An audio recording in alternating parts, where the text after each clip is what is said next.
We are just getting started, and there's no doubt we have a lot to look forward to in 2022. According to our latest Fidelity Investments New Year Financial Resolution study, get this, the majority of us feel that we are more confident to be better financially in this year ahead. But even so, inflation and high cost are top concerns for many. So joining us now to break it all down of that study is Head of Life Events at Fidelity Investments. That is Stacey Watson. Hey, Stacey, good morning to you.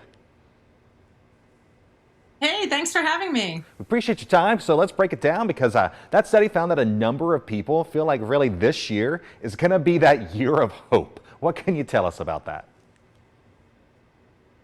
Well, the financial actions that people took at the start of the pandemic out of necessity, like budgeting and building up their emergency savings, have now become permanent habits by choice.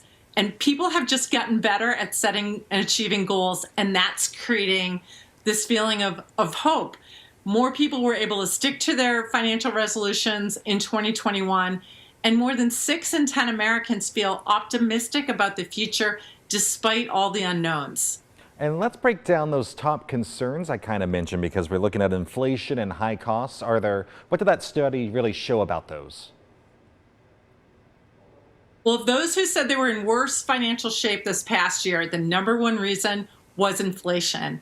And these rising prices remain the top concern, along with unexpected expenses and really COVID's impact on the economy overall. But that said, 34% feel they're in better financial shape now compared to 2020. And really that's due to focusing on things within their control, saving more, budgeting better, working more hours. But again, the prevailing sentiment for 2022 is cautious optimism.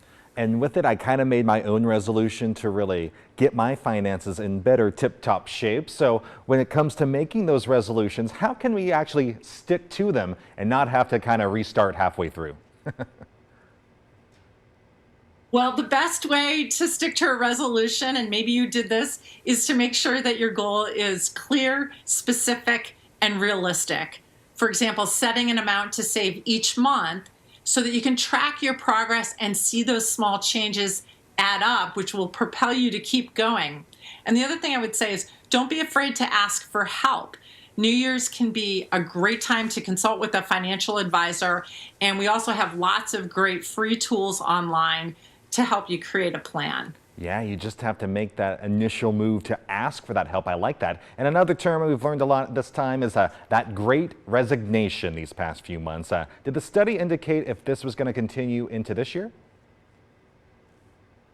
Yes, we can expect to hear more about the Great Resignation, and that's particularly true among the younger generations. In fact, half of the next generation who are currently employed are looking to change jobs in the year ahead.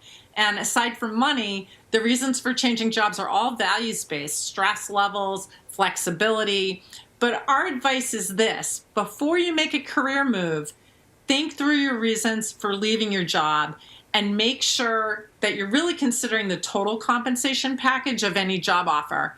And we have tools and resources to help you do just that at fidelity.com/lifeevents so that you can make a good decision and feel confident. I like that. So we'll go to that website, learn more tools. So we appreciate your time this morning and breaking this all down for us. Thanks for having me. I'll check in with you, by the way, to make sure I'm sticking to my financial goal. I might have to reach back out to you in case I fall off the track. I'll have to get back on track. All right. For more on these tips and other financial planning advice, like the website mentioned, just head to fidelity.com/lifeevents and set your financial resolutions in order.